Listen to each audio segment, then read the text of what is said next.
Assalamualaikum warahmatullahi wabarakatuh. Perkenalkan, nama saya Gatot Imam Permadi dan ini teman saya Muhammad Mimizaki. satu lagi yaitu Tia Octaviani sebagai editor dan kameramen. Di sini kami akan mempresentasikan mengenai analisa penerapan sistem K3 pada pembangunan jalan tol Jakarta sampai Cikampek 2 Elevated. Yang pertama, latar belakang. Pekerjaan konstruksi di ketinggian merupakan pekerjaan yang memiliki tingkat potensi bahaya tinggi berdasarkan peraturan pemerintah nomor 50 tahun 2012 tentang tingkat potensi bahaya tinggi. Perusahaan yang memiliki potensi bahaya dapat mengakibatkan kecelakaan yang merugikan jiwa manusia, terganggunya proses produksi, dan pencemaran lingkungan kerja. Hasil yang diperoleh bahwa penerapan SMK 3 di proyek pembangunan Jalan Tol Jakarta Cikampek 2 Elevated telah sesuai dengan standar regulasi PP nomor 50 tahun 2012 dengan kategori penilaian diri dengan jumlah kriteria yang tercapai 163 kriteria dari total 166 kriteria penerapan tingkat lanjutan. Dengan kata lain, pencapaian penerapan sebesar 98,04%. Rumusan masalah terbagi menjadi dua bagian. Yang pertama, bagaimana penerapan sistem manajemen keselamatan dan kesehatan kerja di proyek pembangunan Jalan Tol Jakarta Cikampek 2 Elevated PTX. Dan yang kedua, apakah penerapan sistem manajemen K3 telah sesuai dengan peraturan pemerintah nomor 50 tahun 2012. Yang ketiga, landasan teori. Berdasarkan Undang-Undang nomor 13 tahun 2003 pasal 87 ayat 1 tentang ketenagakerjaan menyatakan bahwa setiap perusahaan wajib menerapkan sistem manajemen keselamatan dan kesehatan kerja yang terintegrasi dengan sistem manajemen perusahaan.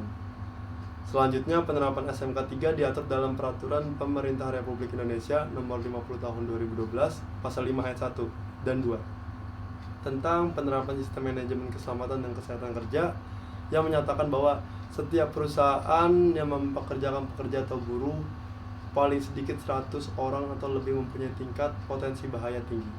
Perusahaan jasa dapat konstruksi di Indonesia di era globalisasi saat ini dituntut untuk dapat bersaing dengan pasar internasional, sehingga SMK 3 di perusahaan konstruksi sangat mutlak diperlukan. Selanjutnya yaitu metode penelitian.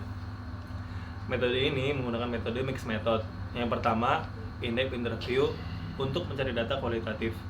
Yang kedua yaitu checklist SMK 3 untuk mencari data kuantitatif. Selanjutnya, dibandingkan dengan standar regulasi PP nomor 50 tahun 2012 tentang SMK 3. Elemen yang diteliti yaitu yang pertama, komitmen dan kebijakan K3, yang kedua, perencanaan penyelenggaraan K3, yang ketiga, penerapan K3, yang keempat, pelaksanaan pengukuran dan evaluasi K3, yang terakhir yaitu tinjauan ulang terhadap program SMK 3. Setelah data terkumpul, kemudian dianalisis secara deskriptif sehingga diperoleh kesimpulan dari data yang telah diolah. Lanjut ke hasil dan pembahasan. Yang pertama, komitmen dan kebijakan K3. Komitmen dan kebijakan di proyek tersebut ada dan sudah dilakukan suatu komitmen dan kebijakan yang disesuaikan dengan plan do check action. Maksudnya, bagaimana kebijakan itu dijalankan, kemudian dilakukan dan diperiksa kembali, serta dilakukan evaluasi atau PDCA. Dalam hal ini, pihak manajemen harus selalu mematuhi peraturan perundangan yang telah ditetapkan. Komitmen dan kebijakan proyek ini dibuat secara tertulis. Kemudian yang kedua, perencanaan K3. Terdapat dokumen terkait tentang potensi bahaya, sasaran program K3, manual SMK 3, peraturan perundangan dan persyaratan lain di bidang K3 seperti legislasi lingkungan dan legislasi K3, prosedur informasi K3 melalui surat edaran perihal acara General Safety Morning. Perencanaan K3 di proyek pembangunan Jalan Tol Jakarta ke Cikampek 2 Elevated ini telah dilakukan dengan dibuatnya RK3L sebelum proyek berjalan oleh semua bagian, dengan memetakan terlebih dahulu bahaya apa saja yang akan ditimbulkan. Lanjut, ketiga, pelaksanaan rencana K3. Pelaksanaan K3 di proyek pembangunan Jalan Tol Jakarta Cikampek 2 Elevated ini telah dilaksanakan dan hampir semua sudah sesuai dengan keselamatan dan kesehatan kerja. Apabila terdapat ketidaksesuaian, maka pekerjaan yang dilakukan akan diberhentikan sementara sampai keadaan kembali dalam kondisi aman. Yang keempat, pemantauan dan evaluasi kinerja K3. Terdapat dokumen terkait pemeriksaan bahaya seperti form inspeksi harian dan instruksi inspeksi K3.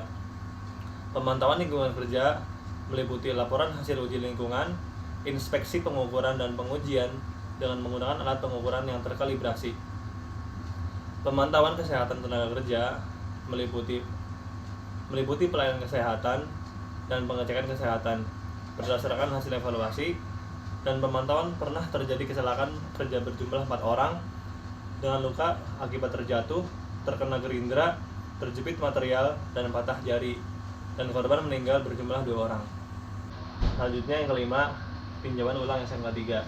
Berdasarkan hasil penelitian tinjauan ulang SMK 3 bahwa di proyek pembangunan jalan tol Jakarta Cikampek 2 Elevated ini telah dilaksanakan dengan melakukan advokasi yang rutin. Dilakukan seperti program apa saja yang sudah dilakukan dan belum dilakukan, kemudian tepat sasaran atau tidak, dan perlu dilakukan atau tidak. Dari hasil inspeksi yang ada telah ditemukan ketidaksesuaian dengan kondisi, maka akan dikembalikan kepada pihak P2 K3 yang selanjutnya akan dibahas di dalam rapat dengan waktu melakukan perbaikan maksimal 1 minggu tergantung dari tingkatnya. Yang keenam, kesimpulan. Penerapan SMK 3 di proyek pembangunan jalan tol Jakarta Cikampek 2 Elevated dapat disimpulkan bahwa penerapan SMK 3 dengan variabel penelitian, komitmen dan kebijakan K3, perencanaan K3, pelaksanaan rencana K3, pengukuran dan evaluasi kinerja, serta tinjauan ulang dan peningkatan oleh pihak manajemen terhadap penerapan sistem manajemen K3 telah sesuai dengan peraturan pemerintah nomor 50 tahun 2012. Kepada PT X, khususnya pada proyek pembangunan jalan tol Jakarta Cikampek 2 Elevated, ini untuk dapat terus mempertahankan serta meningkatkan penerapan SMK 3.